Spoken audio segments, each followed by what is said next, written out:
కొండా లక్ష్మణ్ బాపూజీ పేరు పెట్టడం జరిగింది. చేనేత అభయహస్తం కార్యక్రమాన్ని కూడా ప్రభుత్వం ప్రారంభించింది.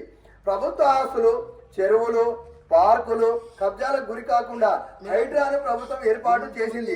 హైదరాబాద్ లోనే మెట్రో 2వ దశకు మంత్రివర్గం గ్రీన్ సిగ్నల్ ఇచ్చింది. రాష్ట్రంలో ప్రతి గ్రామ పంచాయతీ నుంచి మండల కేంద్రానికి, మండల కేంద్రం నుంచి జిల్లా కేంద్రానికి, జిల్లా కేంద్రం నుంచి హైదరాబాద్ నగరానికి రోడ్లను అభివృద్ధి చేయాలని ప్రభుత్వం ప్రతిపాదించింది.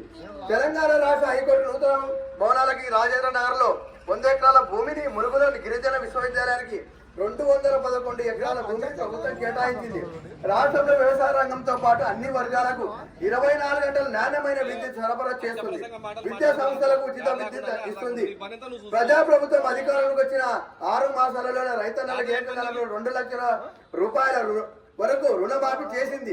22 లక్షల మందికి రైతుల ఖాతాలో సుమారు 18,000 కోట్ల రూపాయలు జమ చేసి వారిని రుణ విముక్తులను చేసింది. పంట పెట్టుబడి కోసం తొలి విడతలో 69 లక్షల మంది రైతులకు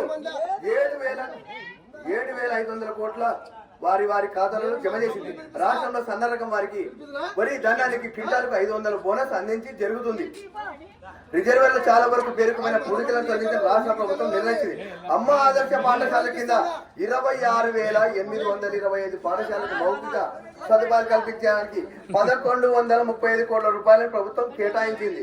పాఠశాలల నిర్వహణ బాధ్యత మహిళా సంఘాలకు అప్పచెప్పడం జరిగింది. సచివాలయ ప్రాంగణంలో తెలంగాణ తల్లి విగ్రహానికి ముఖ్యమంత్రి శ్రీ గౌరవనీయులు రేవంత్ రెడ్డి గారు భూమి పూజ చేశారు. మూసీ నదిని శుద్ధి చేసి పునర్జీవనం కల్పించాలని రాష్ట్ర ప్రభుత్వం ప్రతిపాదించింది. రాష్ట్రంలో young India physical education and sports యూనివర్సిటీకు ఏర్పాటుకు నిర్ణయించింది. హైదరాబాద్ లో సికింద్రాబాద్, సైదరాబాద్ తోడు స్పోర్ట్స్ సిటీని నిర్మించాలని ప్రభుత్వం ప్రతిపాదించింది. రాష్ట్రంలో ప్రభుత్వం వివిధ వర్గాల ప్రయోజనాలు కూడా కులగణన సర్వే నిర్వహించింది.